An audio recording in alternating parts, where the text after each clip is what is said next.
ಮಲ್ಲಿಕಾರ್ಜುನ ಮುತ್ಯ ಅವರ ವಿರುದ್ಧ ಪೋಕ್ಸೋ ಕೇಸ್ ವಿಚಾರ ಸಂಬಂಧ ಬಾಲಕಿಯ ಪೋಷಕರು ದೂರು ಕೊಡದಿದ್ದರೂ ಕೂಡ ಎಫ್ಐಆರ್ ಆಗಿದೆ. ಈ ಕೂಡಲೇ ಈ ಪ್ರಕರಣವನ್ನ ರದ್ದು ಮಾಡಬೇಕು ಹೀಗಂತ ಮೀಟಿಂಗ್ ಆದ ಮೇಲೆ ಬಿಜೆಪಿ ನಾಯಕಿ ಲಲಿತಾ ಅನುಪುರ ರಿಯಾಕ್ಷನ್ ಕೊಟ್ಟಿದ್ದಾರೆ. ಈಗ ಆಲ್ರೆಡಿ ಮಲ್ಲಿಕಾರ್ಜುನ ಮುತ್ಯ ವಿರುದ್ಧ ಪೋಕ್ಸೋ ಕೇಸ್ ದಾಖಲಾಗಿದೆ. ಮತ್ತೊಂದು ಕಡೆ ಅವರ ವಕೀಲರಿಂದ ಕಾನೂನು ಹೋರಾಟವೂ ಮುಂದುವರಿತಾ ಇದೆ. ಈ ಬೆನ್ನಲ್ಲೇ ಸಭೆ ಬಳಿಕ ಬಿಜೆಪಿ ನಾಯಕಿ ಲಲಿತಾ ಅನುಪುರ ಅವರು ರಿಯಾಕ್ಷನ್ ಕೊಟ್ಟಿರೋದು. ಬಾಲಕಿಯ ಪೋಷಕರು ಕಂಪ್ಲೇಂಟ್ ಕೊಟ್ಟಿಲ್ಲ, ಆದರೂ ಎಫ್ಐಆರ್ ಆಗಿದೆ. ಈ ಕೂಡಲೇ ಪ್ರಕರಣವನ್ನು ರದ್ದು ಮಾಡಬೇಕು, ಇಲ್ಲ ಅಂತಂದರೆ ಜಿಲ್ಲೆಯಾದ್ಯಂತ ಉಗ್ರ ಹೋರಾಟ ಮಾಡ್ತೀವಿ ನಾವು. ಮಲ್ಲಿಕಾರ್ಜುನ ಮುತ್ಯ ವಿರುದ್ಧ ಕೇಸನ್ನು ರದ್ದು ಮಾಡಬೇಕು, ಇಲ್ಲ ಅಂತಂದರೆ ಉಗ್ರ ಹೋರಾಟದ ಎಚ್ಚರಿಕೆಯನ್ನು ಕೊಡ್ತಾ ಇದ್ದಾರೆ.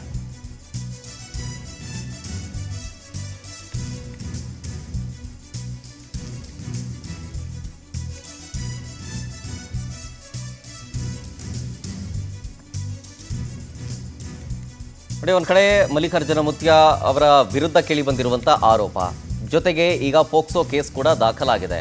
ಆದರೆ ಈ ಸಂಬಂಧ ಬಿಜೆಪಿ ನಾಯಕಿ ಲಲಿತಾ ಅನುಪುರ ಅವರು ಮಾತಾಡಿದ್ದೇನು, ಬಾಲಕಿಯ ಪೋಷಕರು ಕಂಪ್ಲೇಂಟ್ ಕೊಟ್ಟಿಲ್ಲ, ಆದರೂ ಕೂಡ ಇವ್ರ ಮೇಲೆ ಎಫ್ಐಆರ್ ಆಗಿದೆ. ಈಗ ಈ ಕೂಡಲೇ ಆ ಪ್ರಕರಣವನ್ನು ರದ್ದು ಮಾಡಬೇಕು, ಇಲ್ಲ ಅಂತಂದರೆ ಜಿಲ್ಲೆಯಾದ್ಯಂತ ಹೋರಾಟ ಮಾಡಬೇಕಾಗತ್ತೆ ಅನ್ನೋ ಎಚ್ಚರಿಕೆಯನ್ನು ಕೊಡ್ತಾ ಇದ್ದಾರೆ.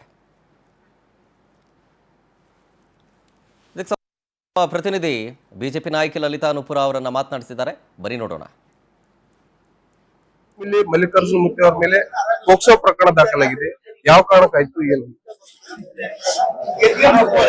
ಮೊದಲನೇದಾಗಿ ಪೋಸ್ಕೋ ಅಂತಕ್ಕಂಥದ್ದು ಏನು ಅಂತಕ್ಕಂಥದನ್ನ ಕೇಸ್ ದಾಖಲೆ ಮಾಡಿದವರೇ ಅರ್ಥ ಮಾಡ್ಕೋಬೇಕಂತ ಈ ಸಂದರ್ಭದಲ್ಲಿ ನಾನು ಹೇಳಕ್ ಇಷ್ಟಪಡ್ತೀನಿ.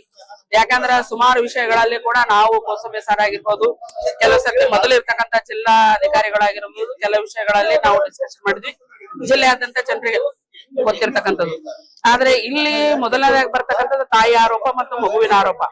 ಈ ಇಬ್ರು ಆರೋಪವನ್ನ ಇಲ್ಲದೇನೆ ಪೋಸ್ಕೋ ವಾಲಂಟರಿ ಪೋಸ್ಕೋ ಮಾಡಿರ್ತಕ್ಕಂಥ ತಪ್ಪು. ಅವ್ರು ಹೇಳ್ತಾರೆ ಸುಮೋಟೋ ಕೇಸನ್ನ ನಾವು ಮಾಡ್ಕೊಂಡಿದೀವಿ ಅಂತ ಹೇಳಿ. ಸುಮೋಟೋ ಕೇಸ್ ಮಾಡ್ಕೋಬೇಕಾದ್ರೂ ಕೂಡ ನಮ್ಮಲ್ಲಿ ಒಂದು ವಿಚಾರವನ್ನು ವ್ಯಕ್ತಪಡಿಸಿ, ಯಾಕೆ ಅಂತಂದ್ರೆ ಅದರಲ್ಲಿ ಮುಟ್ಟಿರ್ತಕ್ಕಂಥ ಸ್ಪರ್ಶದಲ್ಲಿ ಕೆಟ್ಟದು ಮತ್ತು ಒಳ್ಳೇದಂತ ಎರಡು ಭಾವನೆಗಳು ಇದ್ದೇ ಇರ್ತದೆ. ಒಂದು ವೇಳೆ ಆ ಮುತ್ಯ ಅವರು ಕೆಟ್ಟ ಭಾವನೆಯಿಂದ ಸ್ಪರ್ಶ ಮಾಡಿದಾಗ ಮಗುವಿನ ವಿಡಿಯೋವನ್ನ ಸಂಪೂರ್ಣವಾಗಿ ನೋಡಿದಾಗ ಅಕ್ಕಪಕ್ಕದಲ್ಲಿ ಸುಮಾರು ಜನ ಇದ್ದಾರೆ, ಜೊತೆಗೇನೆ ಮಗು ಕೂಡ ನಗ್ತಾನೆ ಇದೆ. ಅವರು ಮೊದಲಿಂದಾನು ಸಣ್ಣ ಮಗುವಾಗಿದ್ದಾಗಲಿಂದಾನು 4-5 ವರ್ಷದಿಂದ ಬರ್ತಾರಂದ್ರೆ ಹತ್ರ ಹುಡುಗಿ 6 ವರ್ಷ ಏಜ್ ನನ್ನ ಪ್ರಕಾರವಾಗಿ. ಅಂದ್ರೆ ಈ ಮಟ್ಟಕ್ಕೆ ಬರುವಾಗ ಮಗು 1 ವರ್ಷದ ಮಗುವಾಗಿತ್ತು. ಆ ಮಗುವನ್ನ ಯಾವ ರೀತಿ ಮೊದಲಿಂದ ಎತ್ಕೊಂಡ್ ಬಂದಾರ ಅದೇ ಭಾವನೆಯಿಂದ ಅವ್ರು ನಾನು ಎತ್ಕೊಂಡಿದ್ದೀನಿ ಅಂತಕ್ಕಂಥದನ್ನ ವಿಡಿಯೋ ಮುಖಾಂತರ ಹೇಳಿದ್ದಾರೆ. ಆ ಭಾವನೆಯಿಂದ ಮಗುನ ಎತ್ಕೊಂಡು ಹೋಗ್ತಾಗ ಪೋಸ್ಕೋ ಅಂತಕ್ಕಂಥದ್ದು ಎಲ್ಲಿ ಬರುತ್ತೆ ಅಂತಕ್ಕಂಥದ್ದು ನಂದು ಖಂಡನೀಯ.